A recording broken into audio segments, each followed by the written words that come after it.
ერთი პირადი სიახლეები და ორგანიზაციული მომენტები. დავიწყებ პირადი განახლებით.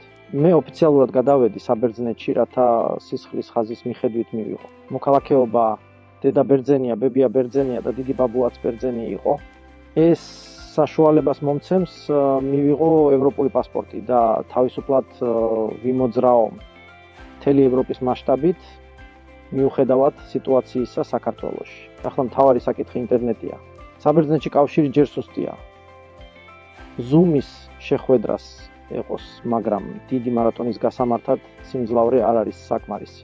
OBS-ის ტესტირებისას დაფიქსირდა პაკეტების დაკარგვა 60%-ზე მეტით, რის გამოც ჩვენ მოგვიწია მარათონის ტრანსლაციის გაუქმება. მოლოდინში ვართ უფრო სტაბილური ინტერნეტის ჩართვის კვირა დღეს. პროგრამისტების და ჰაბის სიახლეები. ახლა გადავიდეთ იმაზე, რაც გააკეთა ჩვენსმა დეველოპერთა გუნდმა. ახალი ჰაბის სამუშაოები ძალიან სერიოზულად წაიწია წინ. პირად კაბინეტში გამოჩნდა მთავარი პანელი სტატისტიკით. რამდენმა პარტნიორმა გადაიხადა პროგრამები მიმდინარე თვეში. რამდენი გადახდა განხორციელდა მთლიანობაში. რამდენი ადამიანი შემოვიდა და რამდენი გავიდა სტრუქტურიდან. დამატებულია თვალსაჩინო გრაფიკები დონეების მიხედვით. ახლა ჩანს მონაწილეები მეათე დონის ჩათვლით. რეალიზებულია სტრუქტურის მოსახერხებელი დათვალიერება. შესაძლებელია ნებისმიერი პარტნიორის ბარათის გახსნა, მისი სახელი, მოკლე ID, Telegram და ტელეფონი, ბოლო შესვლის თარიღი, მენტორი და მომწვევი პირის ნახვა. შესაძლებელია ჯაჭვშის ზემოთ და ქვემოთ გადაადგილება, ყველა დონის გუნდების დათვალიერება, ჩანს მონაწილეობა პროგრამებში და პროექტებში. Marketplace-ი, ვარსკვლავური პროგრამა თამაში და სხვა. სექციაში პროდუქტები, გაჩნდა ცალკე ჩანართები. Marketplace-ი ბოლოთვის პროდუქციის, გამყიდველებისა და მყიდველების რაოდენობით ხო. თამაში, სადაც შეიძლება წაიკითხო დეტალური აღწერა, პროგრამები აქტივაციისა და გაგრძელების შესაძლებლობით. გეგმაშია სექციის Wikipedia, დამატება ყველა პროდუქტის გასაგები ახსნებით. საფულეში ახლა ჩანს ბალანსები USDT და Only Token-ში, რეალიზებულია ვალუტის. გაცვლა ერთი დაწყაპებით და მომხმარებლებს შორის გადარიცხვები ID-ის მიხედვით. გადარიცხვის ფუნქცია ჯერ კიდევ მუშავდება, მაგრამ უკვე შესაძლებელია ID-ის კოპირება და ხელმისაწვდომი თანხების ნახვა. გამოჩნდა პარტნიორთა რეიტინგების სექცია. ოქროს 1000, ოქროს წრე და ვერცხლის წრე.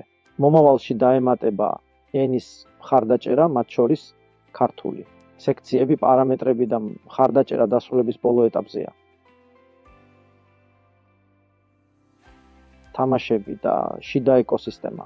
განსაკუთრებით მინდა მოგიყვეთ თამაშების მიმართულების შესახებ. Zmeika დასრულებულია 50%-ზე მეტი სამუშაოს ძირითადი სერვერისა და ოთახების სისტემაზე. დამატებულია ნიკნეიმები მოთამაშეებსა და ბოტებზე. სიჩქარის გაზრდის შესაძლებლობა გამოსწორებულია მულტიპლეიერის ბაგები. პირველი რელიზი იქნება რეიმში ყველა თავისთვის. შემდეგ დაემატება გუნდური ბრძოლები და პუნქტების კონტროლის რეიმი. გაშვების შემდეგ იგეგმება რეიტინგებისა და ტურნირების დანერგვა, რათა შესაძლებელი გახდეს თამაშის ოფიციალურად რეკლამირება და შემოსავლის მიღება. ტანკები. უკვე დაწყებულია განვითარება. მექანიკა ბევრ შემთხვევაში გავს Zmeika-ს, ამიტომ მისი რელიზის შემდეგ ტანკების შექმნა ბევრად უფრო სწრაფად წავა. Marketplace-ი და სტრატეგია MLM-ის წინააღმდეგ. ახლა გადავიდეთ Marketplace-ზე. ჩვენი ძირითადი მიზანია შევცვალოთ თამაშის წესები პირდაპირ გაყიდვების ბაზარზე. ჩვენ ვგეგმავთ შევთავაზოთ ქსელურ კომპანიებს თავიანთი პროდუქციის განთავსება ჩვენს პლატფორმაზე ქსელური დანამატის გარეშე, რომელიც ჩვეულებრივ 5%-ზე მეტია. ეს საშუალებას მისცემს პროდუქციის გაყიდვას ორჯერ იაფად ვიდრე დისტრიბუტორებთან. ბოლოდროინდელ შეხვედრაზე დიდი ქსელური კომპანიის დამფუძნებელთან განვიხილეთ მათი პროდუქციის ჩვენს Marketplace-ზე დაბალ ფასად განთავსების შესაძლებლობა. პასუხი იყო დადებითი, კომპანიები ორიენტირდებიან მოგებაზე და არა თვით MLM ფორმატზე. რამდენიმე წლის შემდეგ, როდესაც ჩვენ შევქმნით დიდ აუდიტორიას, ეს მოდელი ფაქტობრივად ჩაანაცვლებს კლასიკურ ქსელურ მარკეტინგს. მომხმარებელთა საზოგადოება, დეტალური ახსნა თითოეული პარტნიორისთვის. ახლა ყველაზე მთავარი. მოდით გავიგოთ რა არის მომხმარებელთა საზოგადოება. რატომ გჭირდება და რა შესაძლებლობებს ხსნის თითოეული ჩვენგანისთვის. ყველაფერს მაქსიმალურად მარტივად აგიხსნით, რათა ეს ბავშვსაც კი ესმოდეს. რა არის ეს? წარმოიდგინეთ დიდი მეგობრული ოჯახი ან კლუბი, სადაც ადამიანები ერთიანდებიან, რათა ერთად შეიძინონ საქონელი და მომსახურება უფრო მომგებიანად, ვიდრე ცალ-ცალკე. ეს კლუბი ოფიციალურად რეგისტრირებულია კანონით და მას ეწოდება მომხმარებელთა საზოგადოება. საზოგადოების შიგნით ყველა მონაწილეს ეძახიან პაიშიკებს. საერთო იდეა. საერთაშორისო მომხმარებელთა საზოგადოება. ეს არის არაკომერციული კორპორატიული ორგანიზაცია, რომელიც მოქმედებს რუსეთის ფედერაციის ნომერ 3085 ნეგატიური ერთი მომხმარებელთა საზოგადოებების შესახებ. კანონის საფუძველზე. მთავარი მიზანი ფაიშიკების წევრების საჭიროებების დაკმაყოფილება და არამოგების მიღება. ფორმა საშუალებას იძლევა შეიქმნას დახურული კლუბი, რომლის შიგნით მოქმედებს განსაკუთრებული წესები. ოპერაციები პაიშიკებს შორის არ ითვლება გაყიდვად. გადასახადები და სახელმწიფო კონტროლი მინიმალურია. მონაწილეები დაცულნი არიან გარე ორგანოების პრეტენზიებისგან. ძირითადი შესაძლებლობები.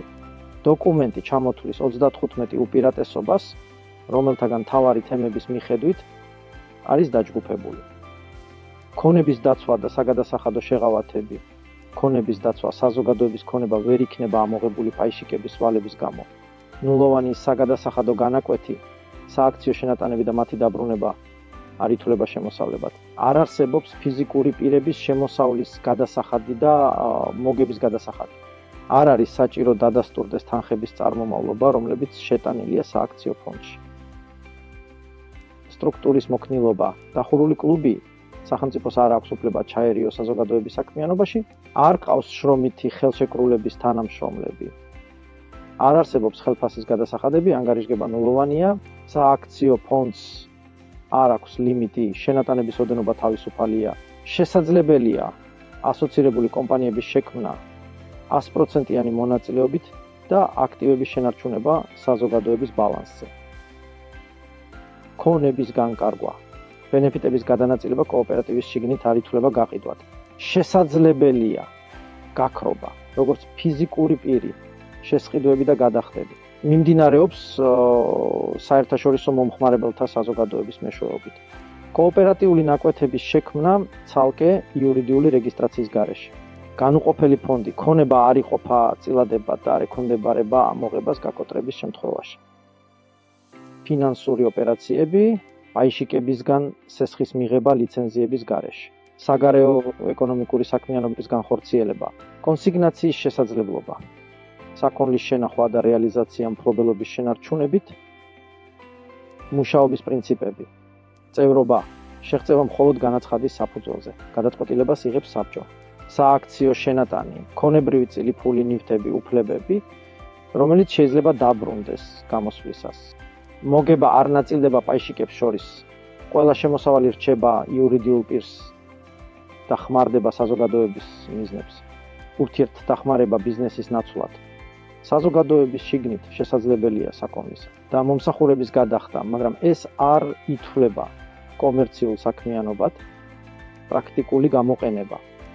გამოყენება ჰოლდინგურ სტრუქტურებში, აქტივების შენახვაში, კომპანიებს შორის გადასახადის გარეშე, ანგარიშწორებებში, კომუნალური გადასახადების, შესყიდვების, საბავშვო ბაღის და სხვა ხარჯების გადახდის. შესაძლებლობა საზოგადოების ანგარიშის მეშვეობით საგადასახადო შედეგების გარეშე. საიკლოს პროგრამული კომპლექსის გამოყენება შიდა სააქციო შენატანების აღრიცხვისთვის, შიდა საკველმოქმედო ფონდების შექმნა. იურიდიული საფუძვლები. საერთაშორისო მომხმარებელთა საზოგადოება ეკუთვნის არაკომერციულ კორპორატიულ ორგანიზაციებს. უმაღლესი ორგანო, საერთო კრება, ერთი პაიშიკი, ტოლია ერთი ხმა. სააქციო შენატანი არ არის ინვესტიცია, რადგან არ შედის მოგების მიღების მიზნით. შეზღუდვები და გაფრთხილებები. აკრძალულია ღია რეკლამა. საზოგადოება არ შეიძლება პოზიციონირდეს როგორც გაცვლის პუნქტი, ბანკი ან კრიპტო პლატფორმა. ახალი წევრების მოზიდვა მხოლოდ დახურულ ფორმატში, რეკომენდაციის საფუძველზე.